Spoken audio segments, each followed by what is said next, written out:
You are now tuned in to Shotgun Sports USA, powered by Winchester. Recorded in the U.S. and streaming all over the world, your host Justin Barker talks to shotgun shooters from all disciplines, championship-winning coaches, gun clubs, world-class target setters, vendors, and industry-leading companies that fuel the sport. If you're into clay target sports, you're at the right place for insider information from some of the best in the world every single week. Subscribe to our podcast, leave us a review, and connect with us on social media. You can also catch our episodes on shotgunsportsusa.com. Being a brand name in the clay target industry, Rick Hemingway has said, "Have you ever noticed almost all major sporting events are being run by Promatic Traps?" I thought about that statement and he's right, and you may want to consider that before making your next purchase. Rick is the largest Promatic dealer specializing in individual and commercial trap sales. Rick provides skeet, trap, 5-stand, and sporting clays designs, installs, and service. He also offers accessories such as solar panels, wireless release systems, as well as the hottest item on the market, the Claybot by Renair Products. Visit BackwoodsQuailClub.com or give him a call at 843-546-1466. Castellani shooting vests are manufactured in Italy and internationally recognized by elite shooters as the most popular lightweight shooting vest on the market. Castellani vests are especially known for their Italian styling and superior craftsmanship and quality, making them a vest of choice for all shooting disciplines. Ultimate Shooting Accessories is the exclusive supplier of Castellani vests in the United States. Visit them online at ultimateshootingaccessories.com for more information and to place your order. Shotgun sports is a passion for many, and the same is true for my next guest. He started shooting at the age of 9 and has competed on many different levels within the sport. He started in 4-H and SCTP and then moved on to Lindenwood University, where he holds several titles. He was also a part of ESPN's Great Outdoor Games and the PSCA. Now in his 30s, he's the president of Fort Worth, Texas' premier shotgun range, Defender Outdoors Clay Sports Ranch. Please welcome Travis Mears. Hey Travis, welcome to the show. How you doing? Hey, Justin. Hey, man, I appreciate you having me on. Yeah, man. I've talked about it a lot, finally getting around to doing it, and I'm glad I am because I want you to teach me how to do some trick shooting. Well, that's the easy part. Just don't ask me about sporting clays. So for people that don't know who you are, tell them who you are, what you do, and where you're from. Yeah. Travis Mears, born and raised Fort Worth, Texas. Pretty much been in and around this area my whole life except for a short stint in Missouri for my education. Always been shooting. We started shooting when I was young, 9, 10 years old, got competitive with NSCA soon thereafter that. And, man, I've been passionate about shotgun sports and every aspect of it since then. And early on, I wanted to go into the business world and try to make enough money to continue this passion. And eventually I found a route to mix the two together. And so, happily married, 2 kids, and just rock and roll, having a good time. So let's back up a second. You said you got involved in shooting. You were 9 or 10 years old. Yes, sir. All right. So how did you get involved in shooting? Was it your family or? Well, when I say 9 or 10, that's really when it was my turn to pick up the shotgun. Okay. There's a lot of stories of as my dad was shooting competitively in the late 80s and 90s, he would take me to the gun club, put me in a walker, tie me to a pole, and as he was shooting, I'd go in a circle one way and he'd unwind me, and his next round I'd go the other direction. And so I grew up, around shotgun shooting all the time. And then eventually it was I was big enough and it was time for me to kind of file in. And there was a group of guys, shooting buddies with my dad, just took me under their wing, and it didn't take me long to be shooting with them and better than them. And so Dad saw kind of what was on the horizon and took it and ran with it. So just being around it for, your whole life, literally, it's just, Right. you were kind of just used to doing it and just kind of eased your way into it. It's like it was natural. Yeah, it was. It was. Yeah, and there's a funny story. I was probably 9 years old, 8 years old. My dad was drag racing at the time and also, shooting, and both were hobbies, but dad doesn't do anything, halfway. And so, he asked my older sister, should I buy him a dragster or a shotgun? And, I've always kind of held it against her, but she said shotgun. And so, right after that, you had a Beretta 303 20 gauge and was rocking and rolling. Yeah. It's kind of funny. My family's been into drag racing. Yeah. I grew up around that. It's, I'm glad that they didn't put a car or let me drive one, because my brother's still doing it. I think it's just as addictive as shotgun shooting, if not more. Well, I figured it might have got it out of my system. So now, I never got to sit in a race car, so I just race everywhere I go now. So when you shot your first registered tournament, you were fairly young then? I was pretty young. I think I was probably 11. Yeah. I'd have to go back and look, but I was probably 11. And back then it was little clubs, Lone Star Sporting Clays. Everybody in Fort Worth around, knows it was home for everybody. Mike and Donald Llewellyn and Big Johnson, Johnny Johnson's place. Mm-hmm. Some of the clubs that stand out to me back in the day, and Backwoods up in Decatur.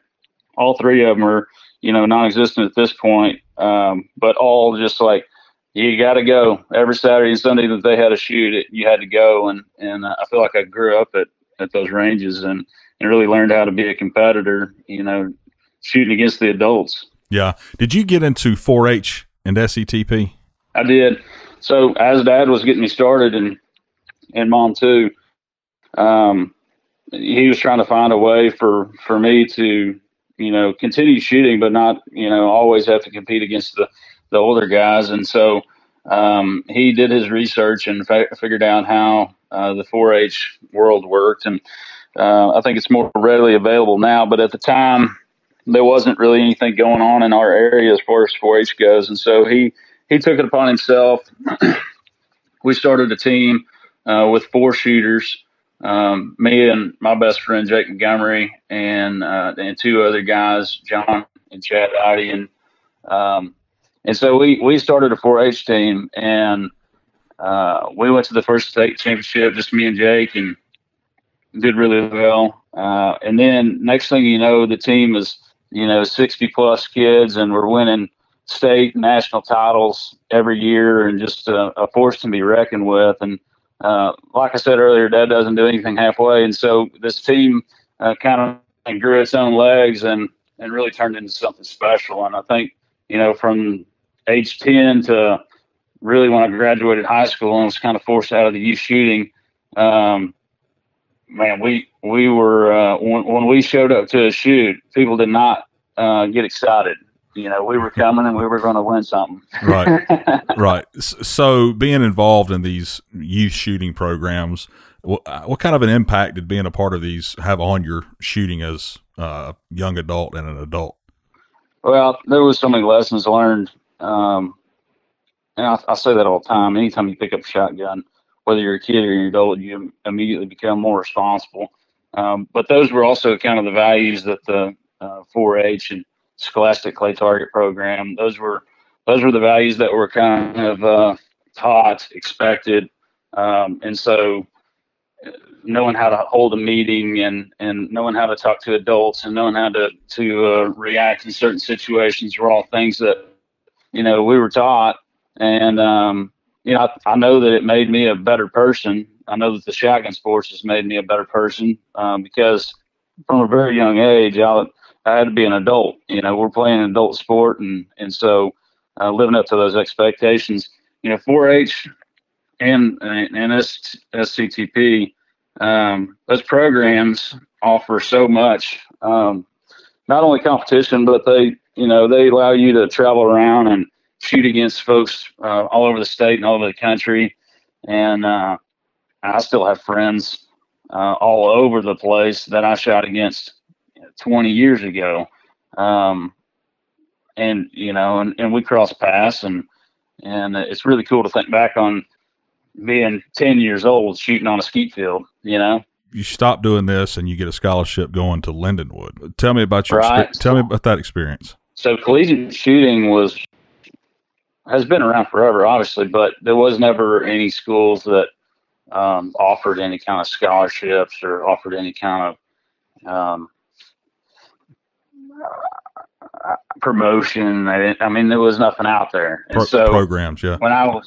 Programs, yeah. And so, I guess when I was probably about a sophomore in high school, Lindenwood was starting their program, and John Ide, who I talked about earlier, he went up there and was having a good time and doing really well.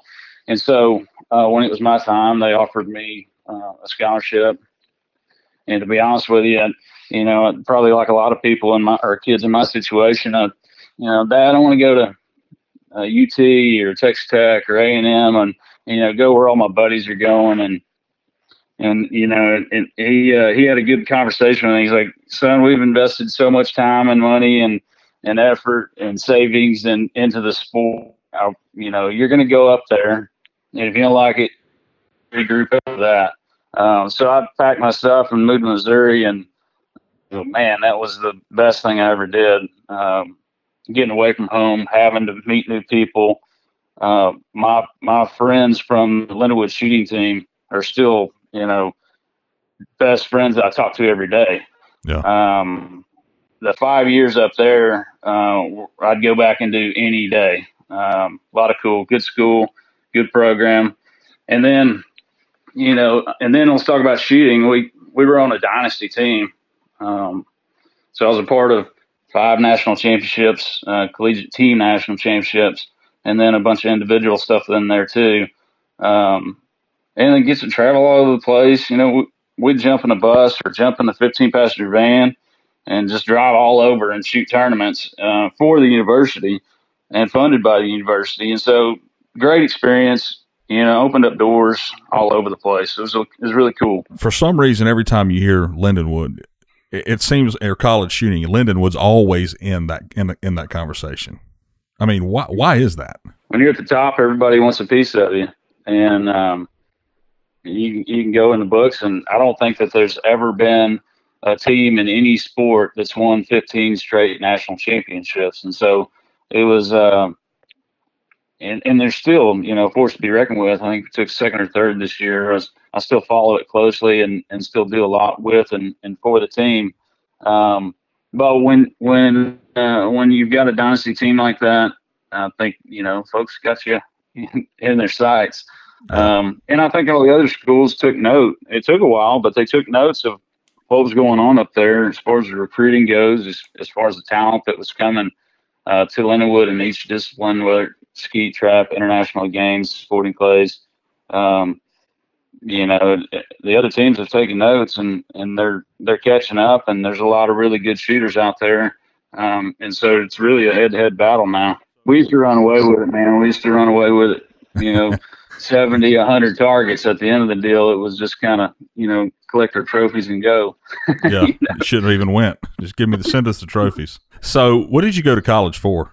I went to school for a business degree. Okay. And maintained that focus through. Ended up, the university offered me a deal to come back as a kind of an assistant coach, but also get to compete with the team. And I got to stay an extra year and get my master's. And so, it was a quick year to get my master's. But I got to shoot one more year, and that was incredibly valuable for me because, the first 4 years, really, when I go down to nationals, man, I wanted that overall so bad. And so, and back then, sporting clays wasn't involved in it. It wasn't counted as far as the high overall goes. And so I can hold my own on skeet and trap field and bunker trap, but international skeet used to always get me, and it was always my downfall. And so going back that last year, I really set my mind to it and got some instruction with Haley Dunn and some other folks, and and really devoted myself to learning international skeet, and went back that year and shot a good score. Ended up winning the International Skeet National Championship, and with that, and the rest of my games being as solid as I had been years before, I was able to take that individual national title that year. And so I really would have missed out if I had not stayed back that one last year and got my master's, and I also had the chance to get that national championship. Yeah. So international skeet, what was the hardest part about that? I've never shot that, but is it the mount or is it the speed of the target? Well, most people that have shot with me know that I'm typically a high gun shooter. I mean, I'll come out of the pocket, for a bird you get to see for a long time, or big incomer or something. But for the most part, I'm a high gun shooter, and I've had custom stocks built by Winnie Custom Gun Stocks in Missouri since I was about 12 years old. Mm-hmm. And I used to build the stocks for my style of shooting. So they were long. I mean, I had a stock close to 17 inches at one point. Wow. High combs. And, I leaned into the gun really far. And so it made me shoot across my body a little bit. And so, I had a really long length of pull. But I knew if I was going to win that national championship, international skeet, I was going to have to change some stuff. And so started shortening up my stock, started really working on the gun mount. Like I said, went to Haley and really worked on hold points and foot position. Getting the gun up into the line and efficiently moving with the target is the key to that game. It's cool because I practiced it so much at that time. I haven't shot international skeet since 2010.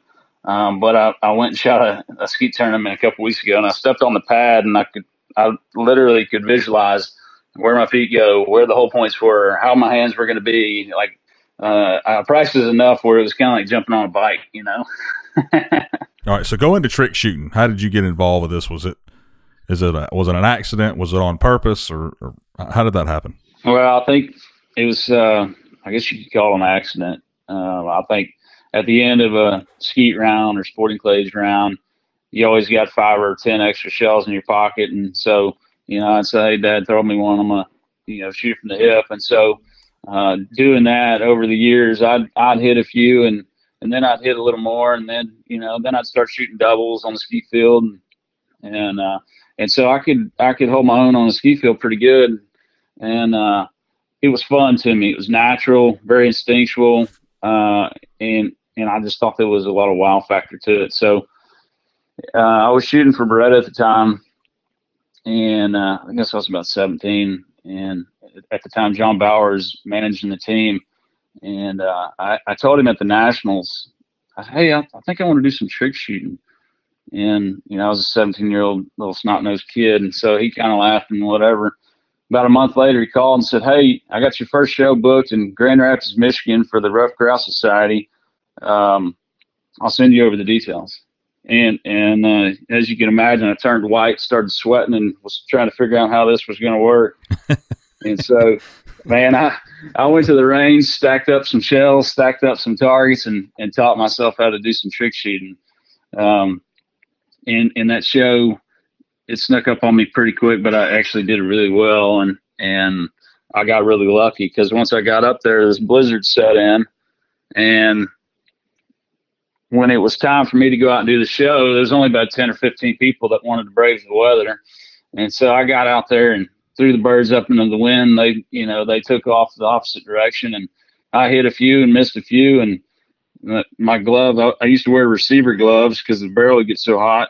And they were freezing to the gun, and it ended up being a really cool show because of what all was going on, and it was a great icebreaker for my first show, and so it kind of took off from there, and did a lot of shows over the next couple of years, and then once my availability opened up, it's even taken off crazier. I average anywhere from 20 to 30 shows a year all over the country, and it's a really cool thing for me because I'm super passionate about it.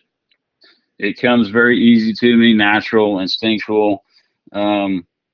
I don't. It's funny because people always ask me, well, how much do you shoot? How much do you practice? And I can't remember the last time I practiced any kind of trick shooting. But when it comes to sporting clays, I feel like I'm on the grindstone all the time. And I'm, if I just drop it to the hip, I'd probably hit more. We had a podcast with Danya Vizzi not that long ago, and she said that she does some trick shooting out on the skeet field, and she said that by her trick shooting, it's improved her game. It does.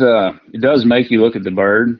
If I'm out practicing sporting clays and there's a rip and crosser out there, I just can't find it, can't figure out what it takes. I just drop it to the hip and smack it on the first time, take it back up to the shoulder and try to duplicate it. If you just look at it and let the gun go, this game gets really easy. But for me, from the shoulder, that's always been tough. That's pretty funny. Yeah, you miss a target, can do it from the hip. That's so. It's true. So, kind of go into a routine of a show. Like, what do you ever put new stuff into one, or what do you try to do? How do you get the audience going with one of these shows? Well, and that's the thing. As a trick shooter, the entire show is about the crowd. It's not about me. It's not about the shots. It's about the crowd. And it took me a while to learn that, because I'd go to show and I'd do all this crazy stuff that I'd worked really hard at, and nobody else could do it, and the crowd would kind of give me a golf clap. Yeah. And then I'd throw a watermelon up, and they would absolutely lose it. And so that happened enough to where I was like, all right, this is not about me. This is about promoting the sport. This is about making people smile. And this is about entertaining the crowd. For whatever event that I'm at, and promoting my sponsors and partners. And so over the years, I've tweaked the show. I've added things. There's a few things in my show that nobody else in the world that I'm aware of has ever done or tried. And I try to emphasize that so that the crowd, appreciates it, and they do. And so if the crowd's into it, watch out, man, because I'm coming to shoot. If they get real quiet, then it might not be that great of a show. But I'm harder on myself than anybody else is on me. And so I just try to have fun with it. They have fun with it. And at the end of it, everybody's smiling and having a good time. All right. How many shells will your gun hold? Or what do you shoot to start with? What gun do you shoot at these shows? Yeah, right now in my shows, I'm shooting a Fab Arm XLR5 Griffin. And the Griffin is kind of a hybrid between a sporting gun and what you might think of a duck gun. Okay. And the reason I say that is it's got a composite stock, but it's got a flat 30-inch barrel, extended chokes, really solid frame. Nobody's harder on a gun than I am, and these things have been incredible for me over the last couple of years. And the coolest thing about it is the trigger is way faster than I am. I can rip out 13 shells in less than 2 seconds. And when you go back on a video, it's like the first shell's hitting the ground and the last one's leaving the gun. And so it's super fast, extremely reliable. And I shoot these guns bone stock. I take them out of the box. I put a Briley carbon fiber extension on it. The holds 13 rounds, and then I just shoot it. And it's cool to be able to go to a crowd and they're like, man, what all, you got a trigger job and you got this and you got that. And they're like, nope, this is out of the box gun. Go down to your local dealer and pick one up. So you say the extension holds 13 rounds. What's the most clay targets you've thrown up and shot at one time?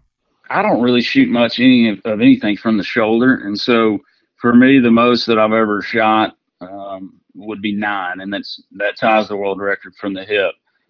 And I've done that several times. I've done it in live shows. And it's not something I go out and do a lot because, to be honest with you, it's pretty tough on your arm and everything else. But I've done it. And so I can say I've done it. Yeah. Everybody, I hope everybody got to and had the privilege to see Tom Knapp. He used to shoot a lot of stuff from the shoulder, and he would throw up 8 or 9 or 10 targets, and he'd shoot them, and man, that's impressive. But I don't even know if I've ever tried it. Yeah. You know, I just try to shoot everything from the hip, behind the back, over the head. You know, I try to make it a real trick shot. Not that Tom wasn't doing trick shots. It was just a different style. But 9's enough. Yeah. Now, 10's heavy. well, I was going to say it's got to be difficult throwing them up like that. Don't you have to throw them up just perfect to be able to do that? You do. You know, the shooting's the easy part. Getting them to all line up to where you can make the shots efficiently and timely, you know, is the challenge. And if everything lines up, it feels pretty smooth. But if it doesn't, it looks like you're just trying to chop at them with a golf club. But you know, the trick shooting's fun, man. I love it. I love how much everybody gets out of it. You know, there's people that come to shows and they've never even picked up a shotgun, and next thing you know, I come back to that same event next year and they got a shotgun. They've been to the range 3 times, and you know, they watched every instruction video online and listened to the podcast and looked up all my YouTube videos, and so it gets people passionate about the sport, lets them know that it's out there. Yeah.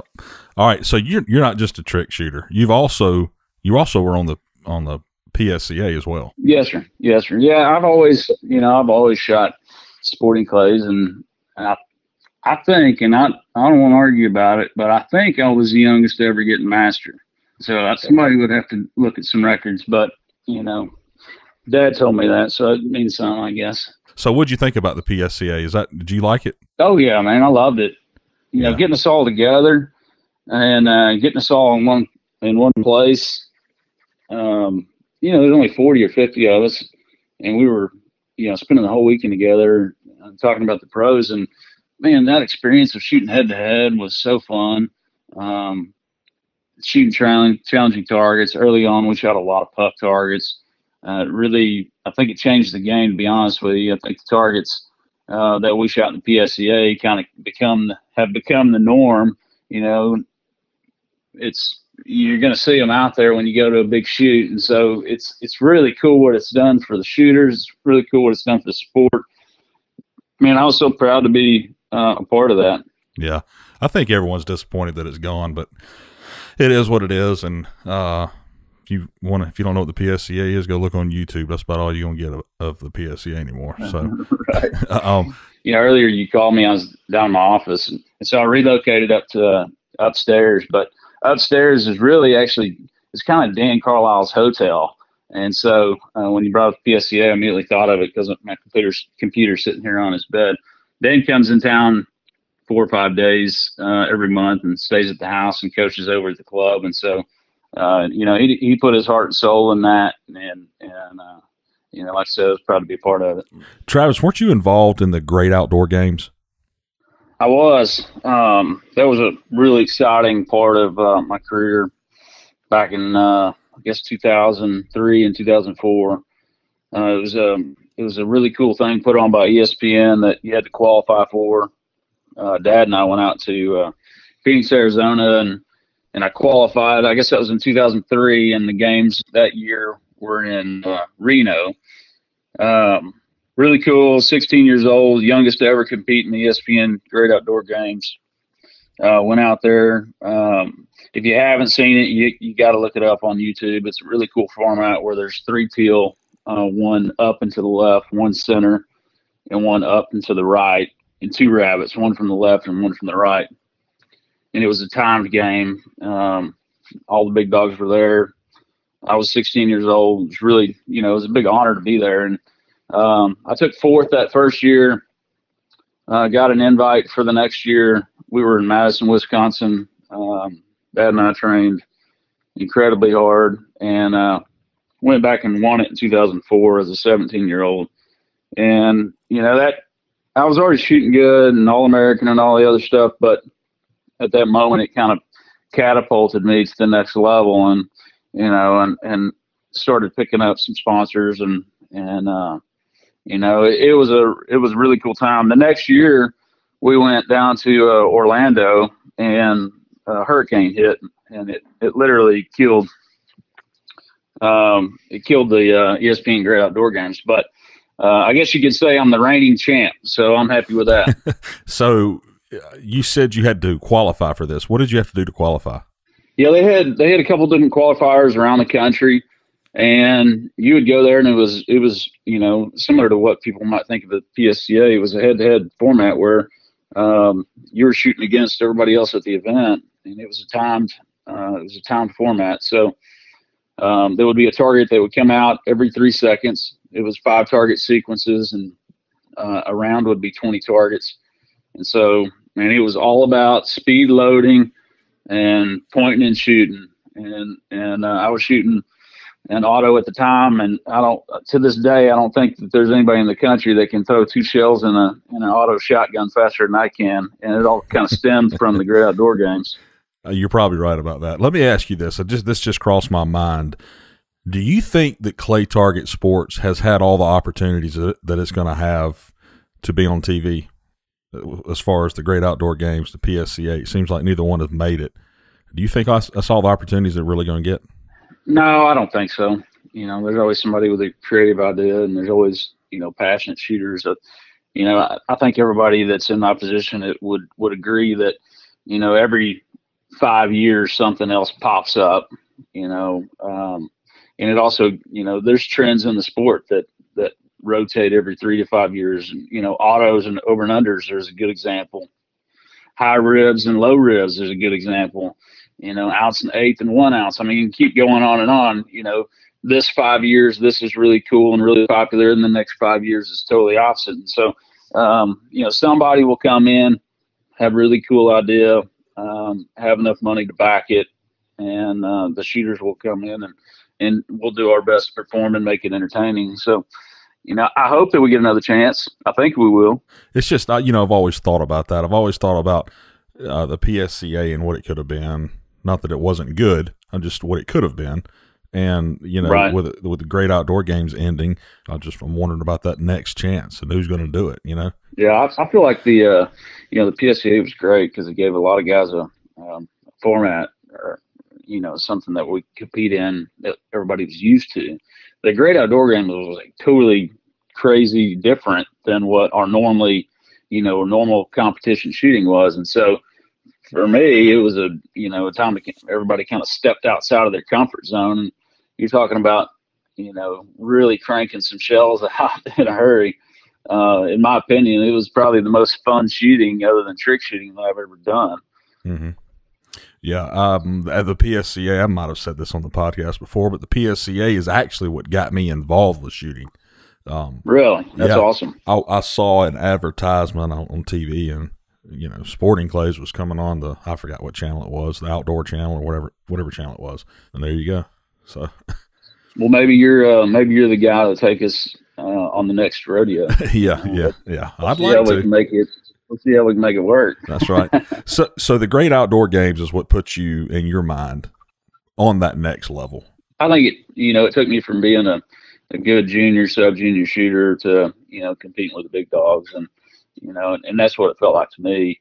Because at the time, I was 16 years old, 17 years old. Dad still drive me to the shoots. And, but I got my chance to shine. And at that point, Beretta picked me up. And, I had a really good long career with them. I was with Beretta for 15 years and doing both sporting clays and trick shooting. And so, that ran its course. And but I think the Great Outdoor Games just exposed the sport to a lot of people, and it really helped me, continue on what I was passionate about doing. You've got a pretty long list of accomplishments. Kind of go into which ones stand out, maybe. Well, there's obviously some favorite ones for me. I think my time at Lindenwood were the first couple of years. I won a few individual championships in various games, but never had the overall. I think the Collegiate National Championship is really high up there. The Great Outdoor Games is really high up there. There was 2 years in a row where I tied for high overall in the 5 stand at the national championship. I think it was 2009. I went down there and tied against Dan Carlisle and one other person I can't remember. Dan would remember, but either way, shot off. I made a bad choice on a true pair and missed one. Took runner up that year. The next year went back and tied with a 98 with Derek Mine. We shot off and and I ended up beating him in the shoot off. And so, anytime you get a national championship, especially at, down at the complex, that stands out in my mind. But there's been a bunch. I won the Texas 4-H championship, which, a lot of people might not know. That's probably one of the hardest shoots in the country to win, just because it's fierce competitors and you're shooting all around in every sport. I don't remember what years I won it, but I won it several times. And Dad's got storage units full of plaques and trophies that I'll probably never see again. But it's been a fun run, and I think I've got a bunch more in me. A little bit of a dry spell right now, but I'm still just as mad at those clay targets as I ever was. You've done a little bit of everything. Started out as a kid all the way up to the PSCA, and I guess you more or less stopped shooting registered targets that aren't close by. Am I correct when I say that because of what you're doing now? Well, I guess to a certain extent, we're pretty fortunate here in Texas. We don't have to go very far to shoot, big tournaments and good tournaments. Yeah. I don't think that my amount of registered targets has ever gone down. I think I'm still shooting about the same amount I've ever always shot. Oh, okay. But it's pretty much the same shoots every year. The state shoot, the regionals, the U.S. Open. I'm going to Kansas State next weekend just for the heck of it. It's up at Flint Oak. It's a beautiful club. We're gonna make that run with the family. And then I'll shoot some locals around DFW. We've got some great clubs and great shoots. So yeah, man, I try to shoot as much as I can, but I'm juggling a lot of balls with the trick shooting, with the gun club, with the trying to stay competitive in sporting clays. And then my family, I got to save time for them. I've got 2 young kids. My son River is 3 years old, and my daughter's 5.5. Her name's Lakin. And then my wife and I, we've known each other our entire life. Grew up a mile from each other, and I chased her all the way through high school, and we finally caught each other in college. We've been married for 10.5 years and rocking along. So juggling all that stuff, traveling, put a lot of windshield time in. I might not shoot as much or as many or whatever as I used to, but I feel like I do, Oh yeah. Yeah. It's a busy life. So you're talking about your gun club, Defender Outdoors. This looks like a cool place. I got on your website. Nice website, by the way. But go into telling the people that don't know about Defender Outdoors in Texas what you do there. Yeah, I kind of start from the beginning. When I got out of school, I went to work for Nationwide Insurance. Got my license, selling insurance, having a good time, trying to make it. And not long after that, we sold the agency, and I went to work for an oil and gas company for a big family here in Fort Worth, and we rocked along, did that for several years, and that was kind of during that PSCA time. And then we eventually sold that company, and all there at the end when the acquisition was coming, we were putting together the deal and trying to get it closed. But all the time during that, I was working on a business plan. And so any spare minute I had, I was in Excel running models and trying to figure out how I was going to make this work. And because when I was sitting in that high rise, we're 29 stories up in downtown Fort Worth, sitting in a suit and tie, but all I could think about was getting out to go hunting or getting out to go shooting. And so I started putting together this business plan, and when the time was right, I made a run for it and started meeting with landowners, started meeting with folks that would be good partners, and eventually found a really good ranch. This is the last undeveloped ranch on the west side of Fort Worth. It's on Loop 820, which is the loop around Fort Worth. When you're standing on Station 6 on our main course, you're looking at downtown Fort Worth. So we're talking, a 12-minute drive. And so it started really small.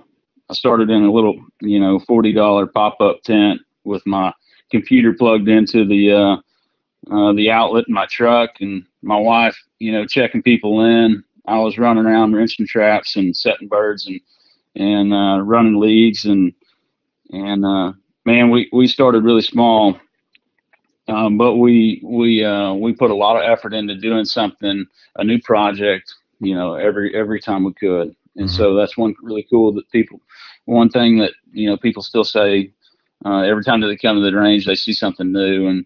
And we're only 3 years old, but we've come a long ways. We've got 2 12-station courses and a 6-station super sporting. Nice little pro shop, pretty small. We're trying to, expand on that next. An event pavilion that is, I can't imagine the amount of people that have been through that thing in the last 3 years. Just having a good time with it. We've been successful. I've got an incredible team. Most of them have been with me from the beginning, and man, we blow and go. And so that's a part of our business. We've got the outdoor range, but I partnered up with some other guys that were doing some really cool stuff.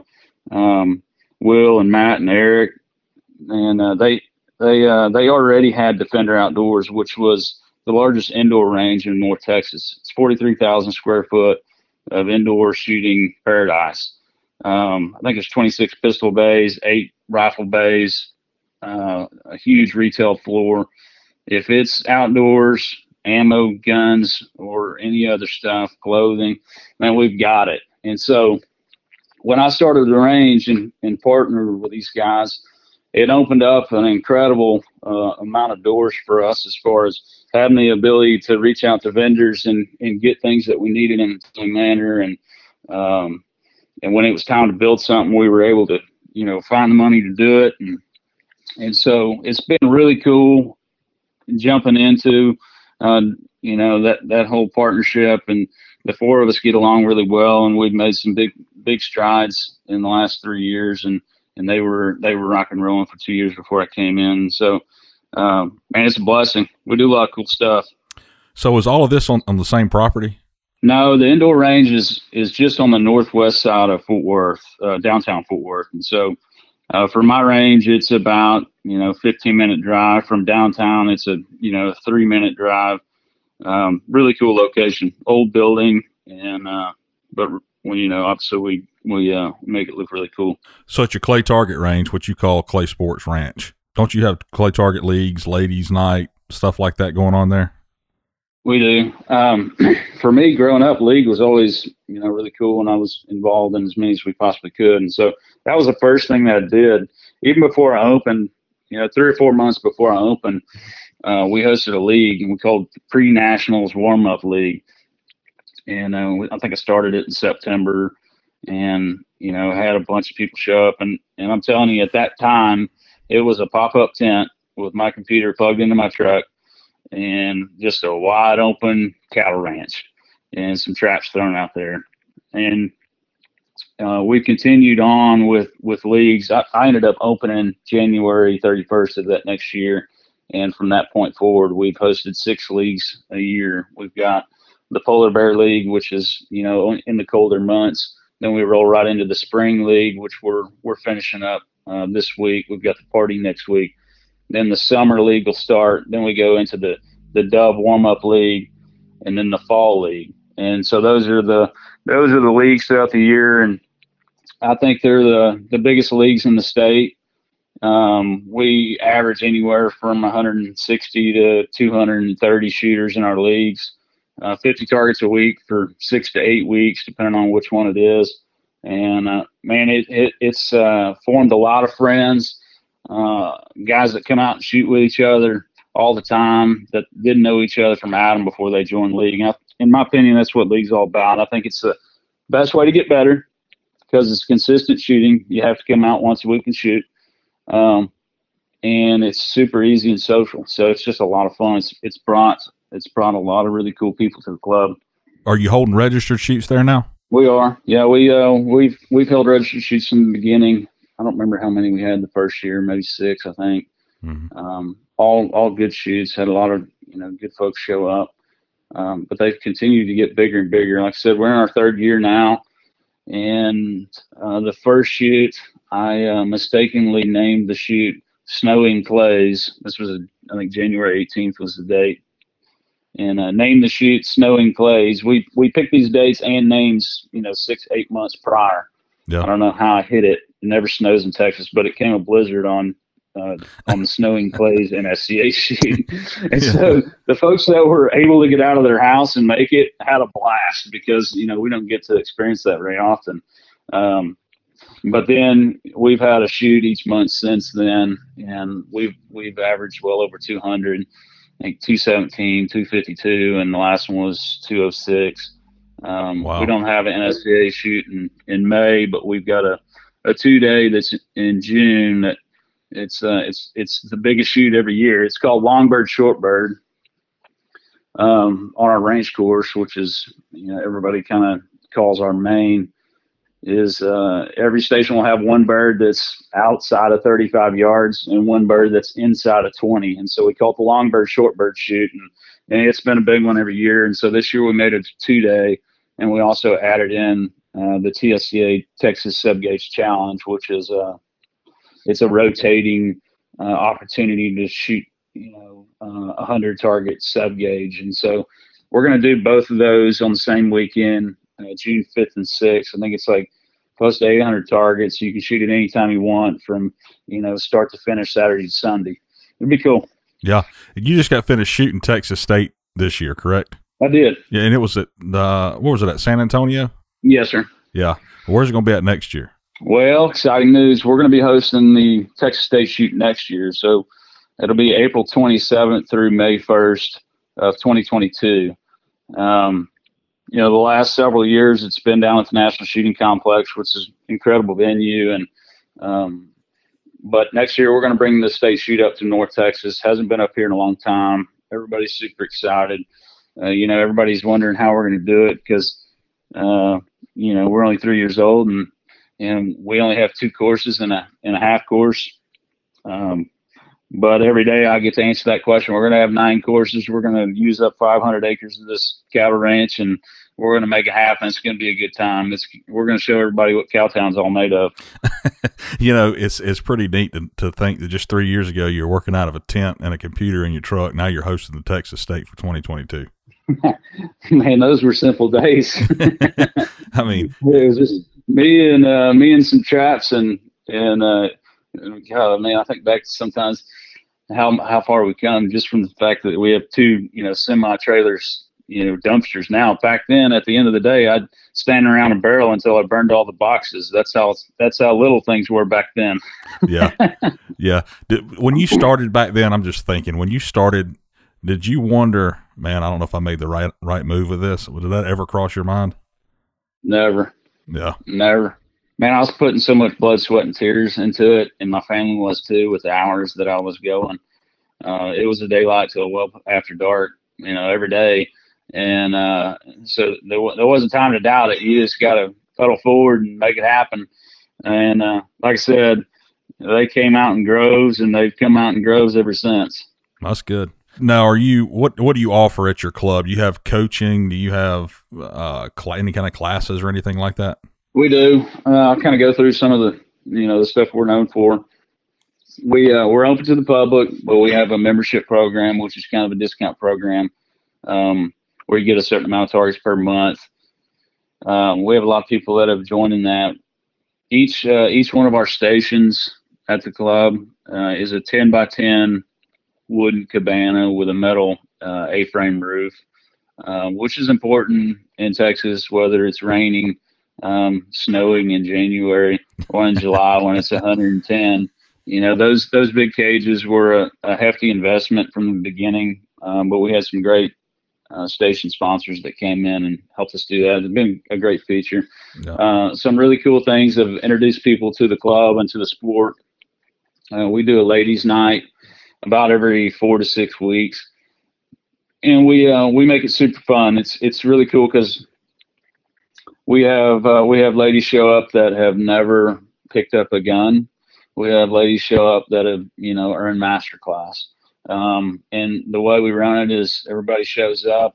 I call all my buddies up and we have instructors, and so we'll put groups of 4 together. And you get it again. We're thinking back to a couple years ago where 3 or 4 ladies would show up. Well, now the norm is, 40 to 60. And, they're all bringing their friends. And so it's gotten bigger and bigger over the years, and new ladies have showed up. And we'll go out and shoot for an hour, hour and a half, make sure everybody breaks some birds, learns a little bit about shooting, has a good time, smiles. Then we bring them back to the pavilion. We started up a bunch of meats and cheeses and crackers and wine and beer. And, man, they sit around and cackle and have a good time. And it's really brought a lot of ladies into the range. It's kind of funny. In our league now, we have to have ladies team awards because there's so many teams of just ladies. It's really cool. Wow. That is neat. It's always, I've always mentioned bringing more women into the sport. That's a great way to do it by having a ladies' night. If you want a kitchen pass, just take your wife. Yeah, yeah. You go over there and shoot with them. I'm gonna stay over here. I got a funny story about that because my dad, I've got 2 sisters. My older sister Katie lives down in the Austin area, and my younger sister Kelly, she lives out in California. But they were always super active, especially my younger sister chasing softball. So mom and my sister would run off and they'd be softball, and me and dad would be at the range. And so it was one of those deals where on Friday we split, Sunday we come back home. Yeah. And so mom's really never showed any interest in competing or shooting. Obviously she supported me and rooted me on at any of the big shoots that she could come to. But about 2 years ago, and maybe because I'm always out there and she wanted to see me, but about 2 years ago, mom decided she wanted to start shooting. And so we got her, one of my old worn out, bred autos, and we got a Winnick stock put on it. And so dad's going to be working like another 20 years because my mom shoots more than he does, I think. She's at the club 2 or 3 days a week shooting, and she's got a posse of friends that travel around and go all over the country shooting. And so really cool to see somebody that never had any interest in it, around it, had the access to it, never had any interest in it, and now is super passionate about it, and is traveling around making memories. So that's cool. Well, she's got time for it now. Back then, she didn't have time for it. Yeah, that's right. That's right. So have you brought up automatic again? Have you always shot an automatic? Oh, I shot an auto from the beginning till probably, I don't know. I put together an over and under when I went to Lindenwood, and I had sent it down to Briley and got some tubes put in it, and because going up there, I thought we were going to be shooting registered skeet, registered sporting clays, registered trap, all this stuff. And so I wanted to have a gun that would be, 4-gun ready for skeet. Mm-hmm. And so I started shooting over and under. Didn't shoot as well, so I went right back to what I was used to. And then when I graduated, went back to an over and under. And shoot a Caesar Green Invictus 3 now, which is an incredible shotgun. Like I said earlier, I'm hard on all my stuff, and it's never let me down. Shoots really good for me. But every time I pick up an auto, man, I just know in the back of my head that's where I need to be. Yeah. Oh yeah, I think everybody thinks that way. I think we'd all be better if we still shot autos. Really do. It'd be a whole lot simpler, wouldn't it? Just shoot automatic. They're so easy to point and make corrections. I'll go back to an auto. I just ain't there yet, I guess. Now, what shells? What do you shoot when you're doing your trick shows? That's a frequent question. Yeah. I shoot whatever's laying around. Don't really matter, does it? No, it doesn't matter at all, man. I'm spraying and praying. So I'm shooting in sporting clays. I shoot a Fiocchi Little Rhino. 1 ounce 1258, and so in my trick shows, that's typically the shell that's going to be shot. Also shoot a lot of the shooting dynamics. Again, same specs, 1 ounce 1250. Typically, I shoot 8s, but nothing special. There was a time where I was shooting certain guns that I had to shoot an ounce and an 8 just to get it to cycle. But with this Fab Arm Griffin, man, I can shoot a 1 ounce from the hip one-handed, and that thing will cycle all day long. And so I just shoot whatever I've got. Yeah. Well, what else you got coming up? Are you going to the U.S. Open this year? I am super excited about that. I booked my hotel today. Shooting. Oh, good. Yeah, I'll be staying with my squad. I'm squatted with same guys as always: Greg Wolf, Corey Cruz, Anthony Madriz, and so try to keep those guys out of trouble. And we got a house, over there by the gun club, and so it ought to be fun. I haven't been up there in several years to Claythorne, but I've always enjoyed it in the past. So easy drive, and it'll be a good time. Yeah, I think Anthony and I have something planned for that shoot for the podcast. So I can't say anything yet. We haven't talked about it much, just a little bit. So it'll be really cool if we get to do it. But it sounds like you might be a part of it. Sounds like, if you're going to be around them. I'll be there. I'll be there. What else you got coming up in the future? Next weekend, we're going up to Kansas, again, Flint Oak. And then I've got a show up in New York for Orvis. And then July is always slow and hot, and so we'll take that off for a little bit. Daughter turns 6 in July. Then we roll right into August. August is a mess, I'll be honest with you. I'm on the road a lot in August. I'm doing a trick show at the AIM Championship for ATA, and then I go back the next week after that to do a show for the Grand American. And then from there, that'll be Thursday night. Thursday night, I got to fly up to Minnesota, and I shoot at the Game Fair, which is it's the largest game fair in the world, and really cool outdoors event. 60,000 people run through that thing in 6 days. And so I do 2 shows a day for 6 days. And then after that, man, we start rolling into hunting season, and shooting starts to fade. But I try to hold myself together through nationals. They really bummed me when they moved it from September to October, but I fight through it and try to make it work. Yeah. So you'd rather be doing something else than going to nationals at that time, wouldn't you? No, I wouldn't miss nationals for nothing. I think this last one was my 21st in a row. Wow. But that's also bow season and kind of the first week of the rut. So, I'm a little distracted. Yeah. Luckily, we've got a ranch that's a couple hours from the gun club down there. So a couple of years ago, I was out there on the main event the final day, and I was checking my cameras, and there was a buck that was getting pretty frequent. And so I told the guys, I was like, man, as soon as we're done, I'm headed to the ranch, and I'm going to kill this deer in the morning. And sure enough, I went up there the next morning, and he did everything he'd been doing the days prior and able to, put an arrow in him. And that's about the best combo where I can, shoot a tournament and shoot a buck in a 2-day span. Yeah. Yeah. And so you had to make it back to the gun club to finish shooting. Yeah. Well, Travis, I appreciate you coming on. Look forward to seeing you at the U.S. Open and talking with you there. But I wish you all the luck in the world with Defender Outdoors and your club, and hope you do well. I appreciate it. I didn't get to talk much about my family, but I want to mention them real quick. Like I said earlier, my son River is 3, and my daughter Lakin is about to turn 6 in July. And my wife, I mentioned her earlier, but I didn't say her name, Raelynn. We've been married for 10 years. Grew up together, chased her, and she ended up coming up to Lindenwood with me that final year to get her master's. But the way they support me, whether it's in sporting clays, trick shooting, or at the range, couldn't do any of it without them. And it wouldn't feel right if I didn't get to thank them and my parents for supporting me over the years. Super excited about what you're doing with the podcast. Anytime I'm on the road, I dial in and make sure that I'm listening to whatever's new. And so thank you for putting this good content out and getting all these guys on here and making them open up and tell us all the secrets, right? Yeah, that's right. You would think, somebody said the other day, Justin, as much as you talk to all these pro shooters, why can't you shoot any better than you do?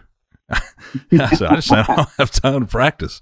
So it was funny. It just made me laugh because that's the truth. I mean, if you really sit here, if you think about it and talk to all these guys and hear all the tricks and tips, and you would think, all right, well, let me go out here and do this. And then you don't. You kind of, wonder about yourself a little bit. But anyway, you got anybody else you want to thank?